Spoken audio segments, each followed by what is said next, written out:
উপস্থিত আমি সকল ঊর্ধ্বতন কর্মকর্তার ঘরের মানুষদেরকে শুভেচ্ছা জানাবো যে আপনাদের ইন্সপায়ারের কারণেই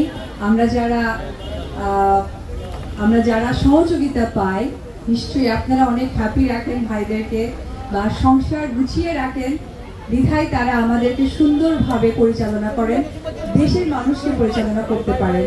এখানে উপস্থিত যারা আছেন শুধুমাত্র এই মানুষগুলোর জন্য, এই মানুষদের জন্য যারা ঘরকে সামাল দেয়, তাদের সামালের কারণে আজকে আমরা ভালো থাকি, তাদের উদ্দেশ্যে একটা জোরে করতালি। তো আপনাদের সকলকে অনেক ধন্যবাদ। এবং তারা এত সুন্দরী, আসলে দেখার মতো। এটা বলতে যে মানুষটা একদম হেসে উঠলো, তার নামটা বলি, মিসেস আফরোজা হেলেন ভাবি, মিসেস আইজিপি ভাবি। ভাবির জন্য একটা জোরে করতালি।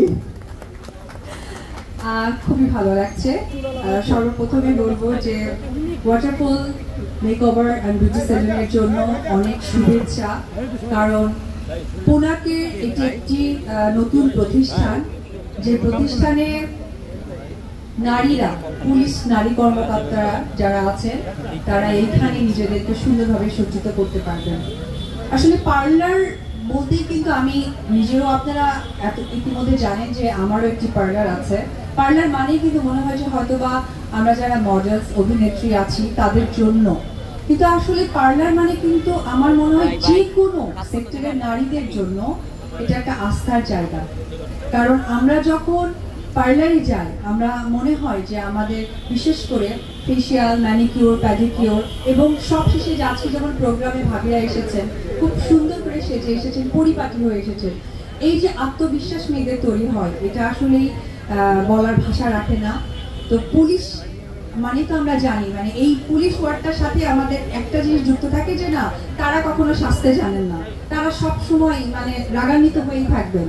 কিন্তু নারী পুলিশরাও যে এত সুন্দর করে সাজতে পারেন, তার আরেকটি আমি প্রতিশ্রুতি বলতে পারবো যে ওয়াটারফল মেকওভার অ্যান্ড সেলুন। কারণ সেলুনটা এত সুন্দর ইন্টেরিয়র করেছে, এত সুন্দরভাবে প্রেজেন্ট করেছে, আমার কাছে মনে হয় যখন এই পার্লারে কেউ আসবে, নিজেকে যখন সার্ভিস নেবে, নতুনভাবে নিজেকে তৈরি করতে পারবে।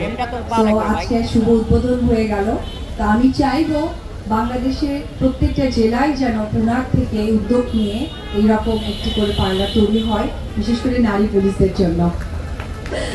তো সবাই ভালো থাকবেন, দোয়া করবেন। আর অবশ্যই আগামীকালকে আমার জন্মদিন, এটা বলতে ভীষণ লজ্জা লাগে, আমার জন্য দোয়া করবেন। Thank you. আমার জন্য দোয়া করবেন, কারণ সর্বোপরি আমি একজন মা, আমি আমার সন্তানের জন্য বেঁচে থাকতে চাই, সুস্থ থাকতে চাই। সবাই আমার জন্য দোয়া করবেন। আসসালামু আলাইকুম। আচ্ছা, আমার ভক্তদের উদ্দেশ্যে একটি কথাই বলবো যে অপু বিশ্বাস এই নামটির অস্তিত্ব, আমার মনে হয় আমার ভক্ত, দর্শক, নারীরা যারা আমাকে, উদ্যোক্তা নারীরা আমাকে সবসময় যেভাবে ইনভাইট করে, তাদের জন্য। আসসালামু আলাইকুম।